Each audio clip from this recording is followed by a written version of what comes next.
Então vamos estudar os raios notáveis que incidem em um espelho esférico. Muito bem, aí temos uma calota esférica, vamos dividi-la em duas partes iguais através de um eixo chamado eixo principal. O ponto de que o eixo principal intercepta a calota nós vamos chamar de vértice. O eixo principal passa pelo centro geométrico da calota esférica. Se transformada em espelho esférico, o centro será chamado de centro óptico. Façamos raios de luz paralelos ao eixo principal incidir no espelho. Observe, esse raio de luz amarelo incide no espelho, tracei uma reta normal que necessariamente passa pelo centro geométrico da calota, ângulo de incidência alfa, ângulo de reflexão alfa. Observe que o raio de luz cruza o eixo principal, nesse caso, quando ele incide a calota na sua região côncava. Agora vamos fazer um raio de luz vermelho. Mesmo processo, ângulo de incidência beta, ângulo de reflexão beta. Observe que ele também cruza o eixo principal, mas em outro ponto. Agora vamos fazer o raio de luz verde atingir a calota. Observe. Ele atinge novamente a calota e finalmente é refletido para fora da calota. Todos os raios de luz acabam refletindo na direção do eixo principal. Agora, observe o seguinte. Se os raios de luz fossem próximos ao eixo principal, a reflexão ocorreria de tal forma que eles cruzariam numa mesma região, muito próximos um do outro.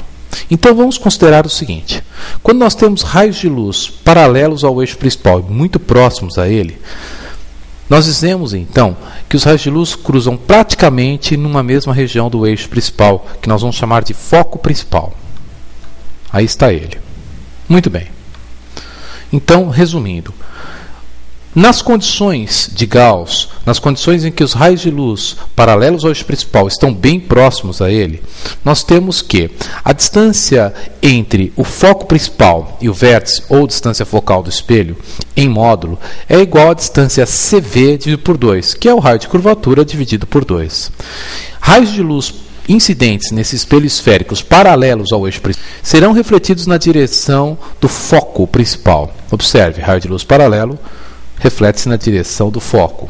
Caso seja uma superfície convexa, raio de luz paralelo ao eixo principal reflete-se na direção do foco.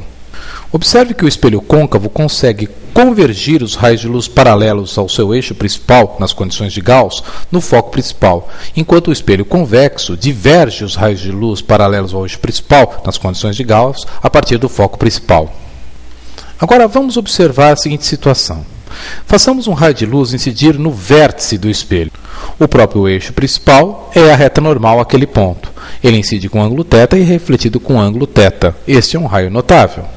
E se, no entanto, fizermos um raio de luz incidir no espelho na direção de um segmento de reta que passa pelo centro óptico da calota esférica? Muito bem, aí ele incide perpendicularmente à face da calota esférica, ou seja, incide formando um ângulo com a reta normal igual a 0 graus. Portanto, ele reflete sobre ele mesmo.